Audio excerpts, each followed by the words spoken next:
ညီမနာမည်ကတော့ခိုင်စွန်းနန္ဒာကျော်ဖြစ်ပါတယ်လက်ရှိမှာတော့ညီမက LUBC မှာ BA Year 1 တက်နေပါတယ်ညီမက LUBC မှာ internship လုပ်နေရ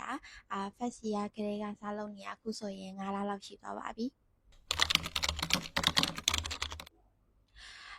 ညီမက RTE ရဲ့ academic department မှာလုပ်နေရဖြစ်ပြီးတော့ RTE ဆိုတာကregistration timetable နဲ့ examination ဖြစ်ပါတယ်ဒီ candidates တွေကို exam ဖြေတဲ့အခါမှာ preparation လုပ်ပေးရတယ်ပြီးတော့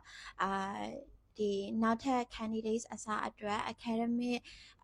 calendar တွေပြင်ပေးရတယ်ပြီးတော့ attendance အတွက် attendance record တွေစစ်ပေးရပါတယ်internship ကတော့တစ်ပတ်ကိုminimum 16နာရီလုပ်ပေးရတယ်တစ်ပတ်ကို allowance က2000ရပါတယ်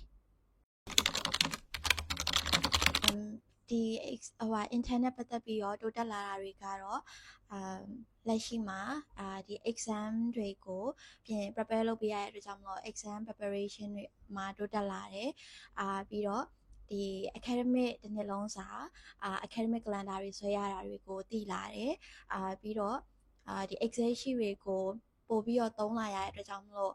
function နဲ့ excel function တွေကိုပို့ပြီးတော့သိလာတယ်internship လုပ်ရတာ satisfy ဖြစ်ပါတယ်ဘာလို့လဲဆိုတော့ဒီ internship ဆိုတာကလက်တွေ့လုပ်ငန်းအတွက်လည်းအတွေ့အကြုံရတယ်ပြီးတော့ကျောင်းပြီးသွားလို့ရှိရင်လည်းဒါတွေကဒီပြန်ပြီးတော့ကြတော့အသုံးချလို့ရဖြစ်တဲ့အတွက်ကြောင့်မလို့ကိုယ့်အတွက်အတွေ့အကြုံတွေရတယ်ဒါကြောင့်မလို့ကျင့်တတ်မှုရှိပါတယ်